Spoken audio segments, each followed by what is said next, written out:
Guys আসসালামু আলাইকুম। আমি এই মুহূর্তে দাঁড়িয়ে আছি খিচুড়ি বাড়িতে। খিচুড়ির বাড়ির যেই রেস্টুরেন্টটি রয়েছে, এখান থেকে দৈনিক প্রতিদিন 100 জন মানুষকে কিন্তু তারা ফ্রি খাবার দিয়ে থাকে, যারা গরিব দুস্থ অসহায় আছে। যদিও ভিডিও করার নিষেধ, কিন্তু আমার দায়িত্ববোধ থেকে আমার জায়গা থেকে কিন্তু আমি ভিডিও করতেই পারি। যদিও এটা তাদের পক্ষ থেকে নিষেধ রয়েছে, বাট আমি আমার জায়গা থেকে কিন্তু ভিডিওটা করতেই পারি।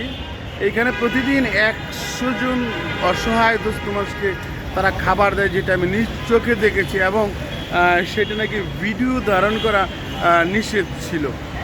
এর আগেও আমি একটি ভিডিও করেছিলাম, যদিও সেখানে কিন্তু এরকম কি বলে ভিডিও করার কারণে আমাকে কিন্তু তার অফিসে ডেকে নেওয়া হয়েছিল।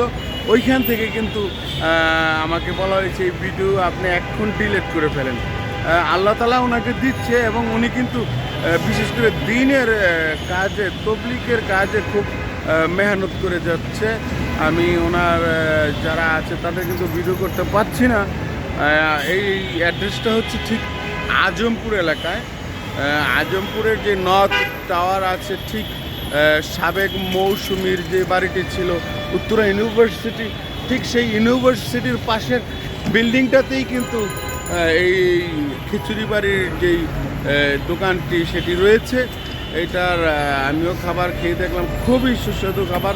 আমি কিন্তু অ্যাকচুয়ালি ওনাদের কোনো পক্ষ থেকে বা ওনারা পাঠাইছে এই ধরনের কিছু না, আমি কিন্তু নিজে থেকে এই ভিডিওটা করতেছি। আমার ভালো লেগেছে যাতে সাধারণ ভালো মানুষ যারা খাবার খেতে পছন্দ করে বা যারা খাবার খায়, এরকম ঘুরে ঘুরে আছে না কিছু পেটুক মানুষ, তাদের জন্য কিন্তু আজকের এই ভিডিওটা আমার তৈরি করার উদ্দেশ্য।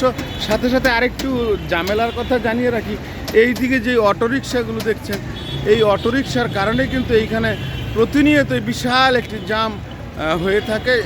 আমি সরকারের কাছে সরকারের যে নির্দেশ ছিল, সেই নির্দেশ যাতে করে অটোরিকশা মালিক সমিতি তারা মেনে চলে, কারণ তাদের পেটও লাথি মারা যাবে না। তারাও যাতে করে এলাকায় গলিতে বা তাদের যেখানে চলার অনুমতি রয়েছে তারা যেন সেখানেই চলে, তারা যেন এইসব মহাসড়কে এসে যানজট তৈরি না করে।